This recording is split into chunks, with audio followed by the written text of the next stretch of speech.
siguen politizando ante la tragedia, ante la problemática a la que nos enfrentamos todos los mexicanos y todos los seres humanos, los ciudadanos, los habitantes de este planeta, Renata. Claro, y creo que lo decías muy bien al inicio, ¿no? Hablas de cómo al final de cuentas se está capitalizando políticamente de esta tragedia con mentiras burdas, pero desde el mero inicio, ¿no? De esta pandemia. Recordamos todas las fake news desde el primer, no sé si se acuerdan del primer que mataron al primer mexicano, no me acuerdo, un señor Curi. La oposición se ha caracterizado por mentir y politizar el tema en general del COVID y del manejo de este, ¿no? Y se ha hecho esta falsa excepcionalidad del caso mexicano, ¿no? Como si fuera México el único país que estuviera pasando por momentos difíciles, por saturación de hospitales, por incremento de casos, cuando esto es un fenómeno mundial, ¿no? Los países con más seguridad social, con mejores sistemas de salud, también están colapsados. Y aquí yo quisiera recordar que no podemos dejar atrás que en el periodo neoliberal se dejó totalmente abandonado el sistema de salud. Entonces, en el sistema de salud pública, tal cual como los hospitales, el número de personal médico, pero además de todo, la salud pública. Entonces, tenemos uno de los países más enfermos de todo el mundo, con obesidad, con diabetes, con hipertensión, y nos agarra en un momento, bueno, en cualquier momento durante el periodo neoliberal nos hubiera ido igual de mal, pero con peores gobernantes, y nos agarra en una posición muy compleja, ¿no? Entonces, yo definitivamente creo que sea, por supuesto con sus errores, pero aquí sí yo quisiera invitar a la audiencia que nos dijera qué país no ha tenido errores, ¿no? Todos los países, porque a todos nos agarró como una ola, desprevenidos, sin la capacidad suficiente para poder atenderlo de manera perfecta. Entonces, ¿de qué hay errores? Por supuesto que los hay. Y en retrospectiva vamos a voltear a verlos, analizarlos y entender qué se pudo haber hecho mejor. Sin embargo, no cabe duda que ha sido un manejo responsable. Tú mencionabas el INER y ahí están los datos, ¿no? La realidad es que se trata de tergiversar y de mentir con los datos, de que somos el cuarto país del mundo con más muertos, claro, porque somos de los países afectados, de los países más grandes del mundo, ¿no? Pero los datos dicen que la curva mexicana son muchísimo más similares a la curva de Noruega, por ejemplo, o a la curva de Perú o Chile. Que también están mal y también les ha ido mal, pero no somos ni Estados Unidos, ni Reino Unido, ni Francia, donde les ha ido muchísimo peor que a nosotros, desgraciadamente, y aquí sí, como coincido con el presidente, son gachas las comparaciones porque son vidas humanas las que se están perdiendo y es una tragedia que no habíamos visto en 100 años. Pero que el manejo mexicano no es, toda la desgracia que nos ha pasado en México no es una excepcionalidad del caso mexicano, sino es desgraciadamente algo que nos está pasando a todo el mundo y que no se puede hacer muchísimo más con las condiciones estructurales que tenemos, que no les gusta a los conservadores que les recordemos cómo están las condiciones estructurales del país, pero es una realidad, ¿no? Entonces, creo que es muy irresponsable de parte de la oposición politizar esto de la manera en la que se está politizando. Y ojo, aquí no quiero decir que no se hable del tema desde un punto de vista político, simplemente que no se mienta y que no se tergiverse y que se haga un análisis más amplio donde sí se pueda recalcar, creo que esto va en buen camino, esto no va, esto podríamos mejorar. El gobierno ha mejorado muchas de las cosas, ¿no? Lo del tapabocas es un ejemplo, ¿no? Salud, mientras no había datos sobre si el cubrebocas servía o no servía, entonces recomendaba que se usara en lugares cerrados, pero que no se dejaran de usar otras medidas porque podía generar una falsa seguridad. Y esto sigue siendo cierto, lo de la falsa seguridad, sin embargo se ha rectificado. Y no es que se haya rectificado, es que ahora tenemos la información de que el tapabocas sí funciona y entonces se recomienda. Entonces creo que ha sido un manejo responsable, con algunos errores como todos los países, pero en general hemos hecho lo mejor que se ha podido en este país con las condiciones estructurales que tenemos. Y concuerdo completamente con Renata Turrente en esto. Es clara la situación que existe en México, los datos, vamos, estamos hablando de una área metropolitana vastísima, enorme. Si estamos hablando, por ejemplo, solamente de la Ciudad de México y del Estado de México en su área metropolitana, se trata de más de 20 millones de habitantes. Imagínese usted, 20 millones, somos en todo caso de las áreas metropolitanas más grandes del mundo. Y aquí no podemos quedarnos con la idea de, es que el gobierno no tiene camas suficientes, es que el gobierno no está haciendo algo al respecto, etcétera, etcétera. Si el gobierno federal, si el gobierno incluso municipal, local, el gobierno estatal le está pidiendo a la gente que se quede en sus casas, que no salga, que no se enfrente a situaciones terribles y no está utilizando medidas coercitivas para lo mismo, ¿no sería, Renata, en todo caso, una problemática de los que salen a hacer una fiesta, una posada en estas fechas, de los que van a dar la vuelta al centro histórico, de los que se meten a un centro comercial o van a un tianguis con tanta gente? ¿No sería responsabilidad de personajes como Ricardo Salinas Pliego, que hacen sus fiestas y hacen llamados a que la gente se mueva, que haga cosas en medio de la pandemia, o de una Patti Durán, alcaldesa de Naucalpan precisamente, que se casa este fin de semana, imagínese usted? Qué importante lo que dices. Y mira, creo que es una responsabilidad colectiva, ¿no? Creo que, como siempre dice López-Gatell, el Estado somos todos y es gobierno y es también la respuesta a la sociedad. Entonces no podemos, justamente lo que tú mencionas, no podemos achacarle todo la responsabilidad al gobierno, que sí la tiene, ¿no? Estructuralmente el gobierno está a cargo de la seguridad pública, de una tragedia como estas. Entonces, al final de cuentas, la responsabilidad estructural, por supuesto que la tiene el Estado, el gobierno en específico. Sin embargo, también nosotros como colectividad, como comunidad, tenemos una responsabilidad. Y sobre todo, aquellos personajes que tienen espacios o voz pública, ¿no? Que son voces públicas, como lo que mencionabas de la alcaldesa o de Ricardo Salinas Pliego, que son verdaderamente una vergüenza que estén saliendo a hacer esto y que además de todo lo hagan público, ¿no? O sea, como yo pensaba el otro día, si era peor hacerlo público o no, o si tenía alguna agraviante extra hacer este tipo de cuestiones públicas como lo hace Salinas Pliego, que parece que hasta lo presume. Y creo que sí lo tiene, porque al final de cuentas normaliza estas fiestas o estos convivios sin cubrebocas. No tendríamos que tener ningún tipo de convivios ahorita con o sin cubrebocas, ¿no? Pero que además de todo lo publicite de la manera que lo hace, lo que está generando es una normalización de este tipo de reuniones cuando las autoridades nos están diciendo explícita.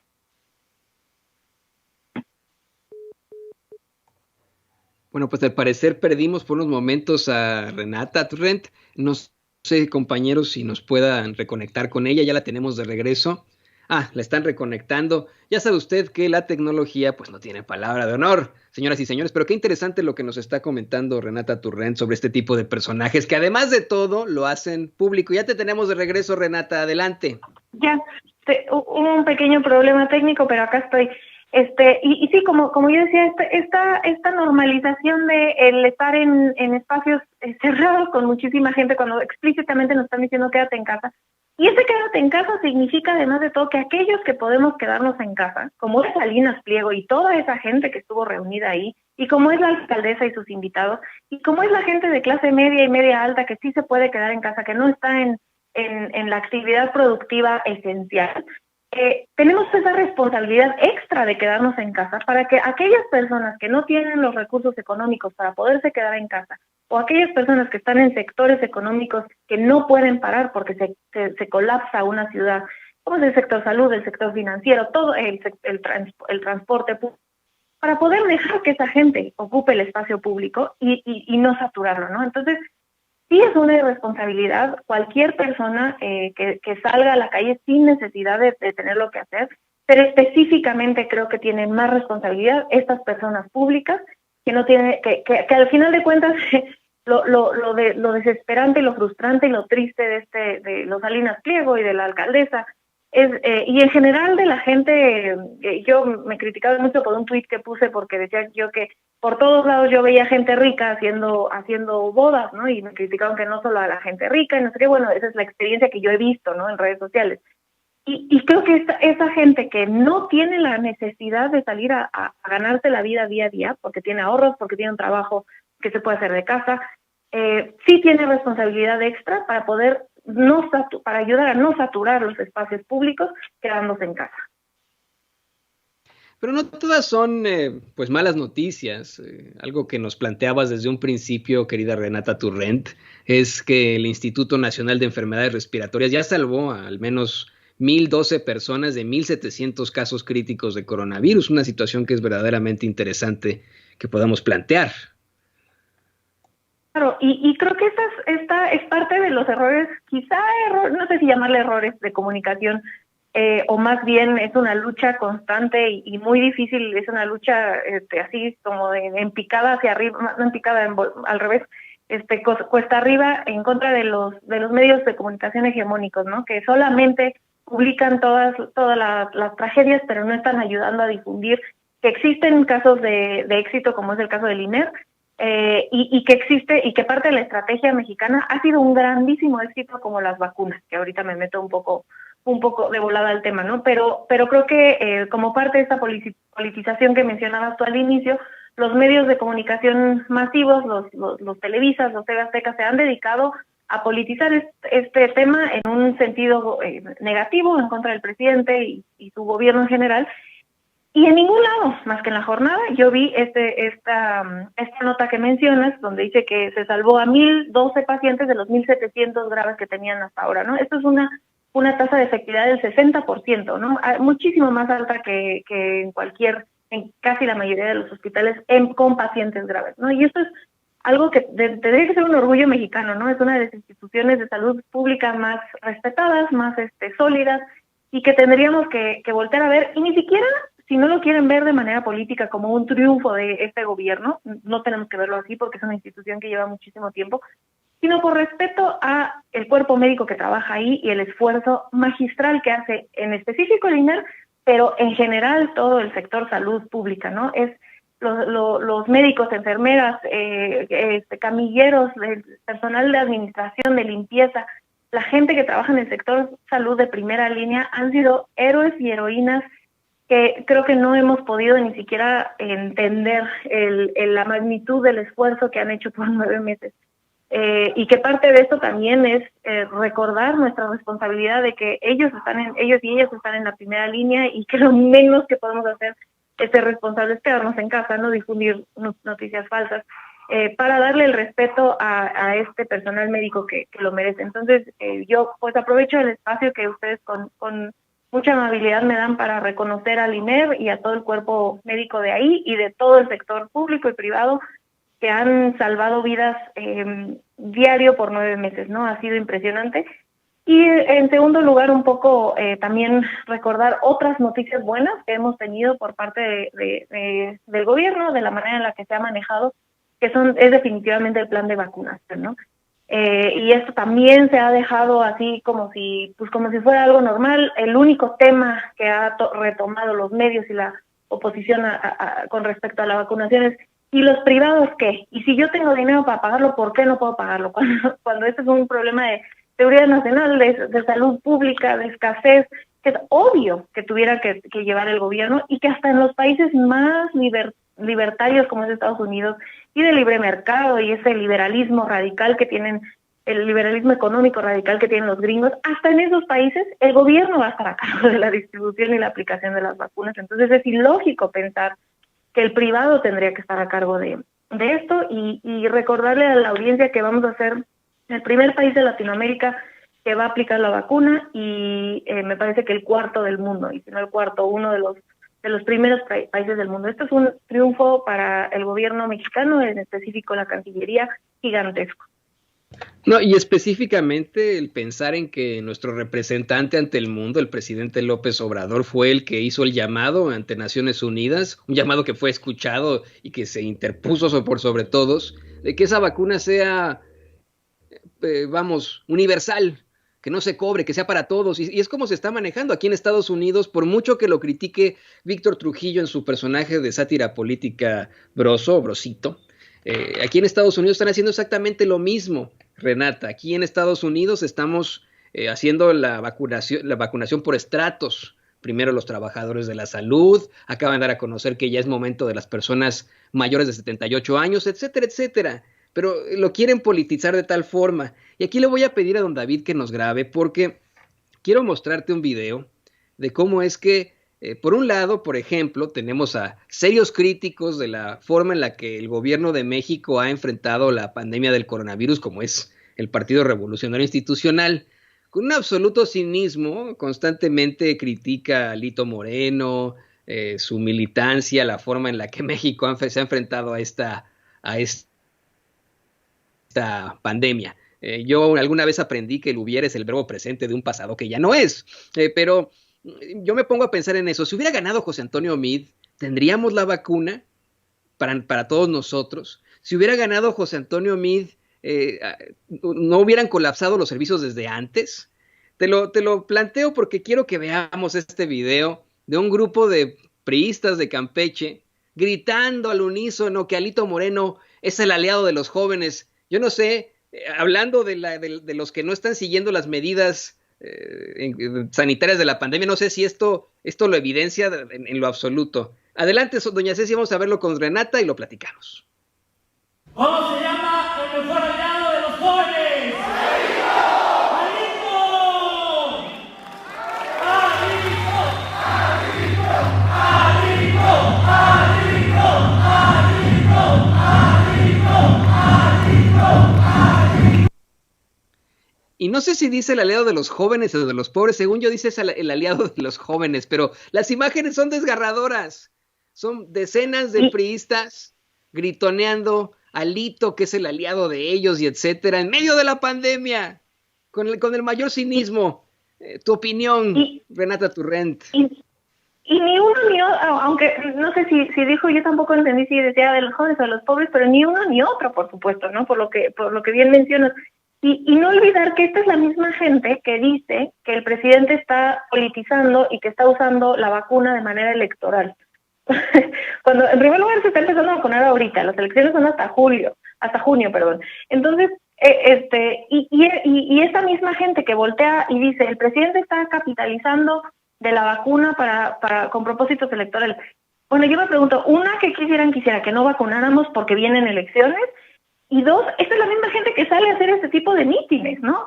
Sin ningún tipo de protección, violando todas las recomendaciones que nos ha dado el sector salud, como bien dices, gritando ahí, como si no supiéramos después de 9 meses de pandemia, que gritar suelta mucho más gotículas y que eso propaga la enfermedad mucho más fácil.